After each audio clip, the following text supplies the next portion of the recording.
کہ یہ کیا ہو گیا, یہ معاشرہ کہاں جا رہا ہے؟ بسم اللہ الرحمن الرحیم. دیکھیں, اللہ رب العزت نے اپنے حقوق کے بعد سب سے زیادہ جن کے حقوق کو امت کے اوپر, لوگوں کے اوپر واجب قرار دیا ہے وہ والدین ہیں.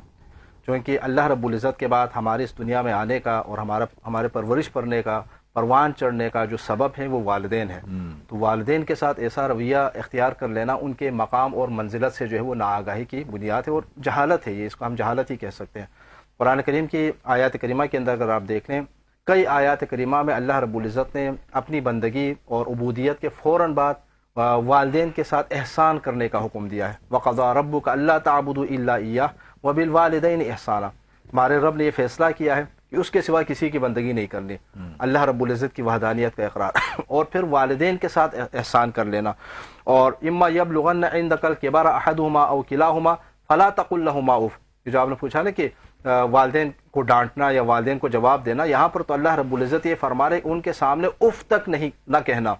روایات کے اندر ہے کہ اف کا لفظ بھی یہ بیان کرنے کے لیے بچوں کی جانب سے, اولاد کی جانب سے والدین کے سامنے ناگواری کا, ناراضگی کا, کے اظہار کا سب سے چھوٹا لفظ ہے یہ.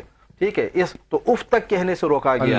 چیز آئے کہ ان کے سامنے زبان درازی کر دیں, چیز آئے کہ ان کی بے ادبی کرنا شروع کر دیں, مارنا پیٹنا, یہ تو بہت دور چلی گئی بات. یعنی اس کا تو تصور اولاد کو نہیں کرنا چاہیے, مسلمان کو نہیں کرنا چاہیے. یہ جو لفظ آیا نا اف تک نہ کہو, اب اس کو آپ یہ سمجھے کہ یہ اس طرح سے کہ دوران گفتگو ماں سے آپ بات کرتے کہتے اف یار آپ تو یہ نہیں کہہ سکتے آپ. جی یہ یوں ہے, یعنی بالکل معمولی ترین جو ناگواری کا لفظ ہے اس سے روکا گیا ہے وہاں. اور پھر ہمارے یہاں اولاد کی جانب سے کیا ہے, بار بار ناگواری کا اظہار کیا جاتا ہے. یہ تو عام ہے کہ اس طرح اف کہنا, مثلا ان کی جانب سے ناگواری کا اظہار. پھر یہاں پر فرمایا ولا تنہرہما, انہیں جھڑکنا نہیں. ولا تنہرہما وقل لہما قولا کریما, بلکہ جب بات کریں تو ان کے ساتھ قول کریم کے ساتھ بات کریں. جو ہم کہتے تھے نا جا جا ماں تیرے کو کوئی بات تھوڑی سمجھ میں آتی ہے, یہ بھی نہیں کہہ سکتے کریمانہ انداز میں, یعنی ان کے سامنے جو بات کرنے کا حکم ہے وہ.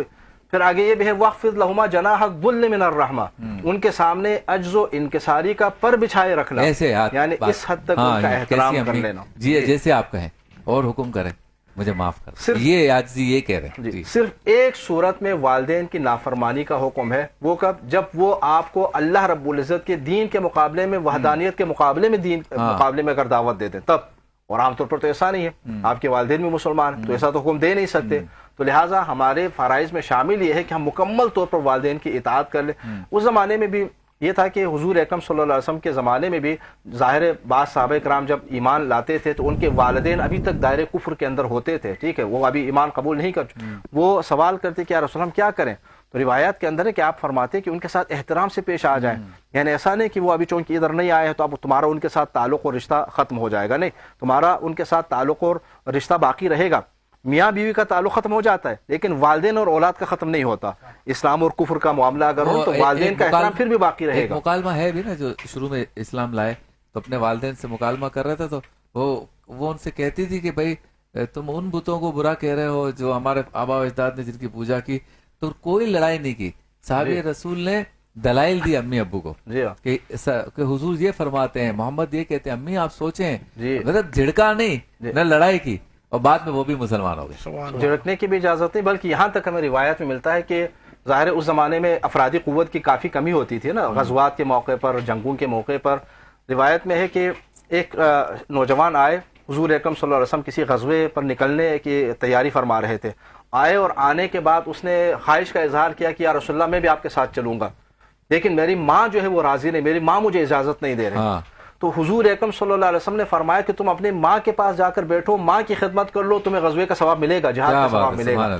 یعنی آپ ظاہر اس زمانے میں افراد کم تھے, اگر ایک آدمی بھی اگر آ جاتے تو خوشی خوشی لے کے جانا چاہتے, لیکن نہیں, ماں باپ کا جو احترام ہے حضور اکرم ہمیں یہ سکھا رہے ہیں کہ ان کا احترام جہاد کے اوپر بھی مقدم ہے. بلکہ جہاد یہی ہے کہ آپ اپنے ماں باپ کا احترام کریں, ان کی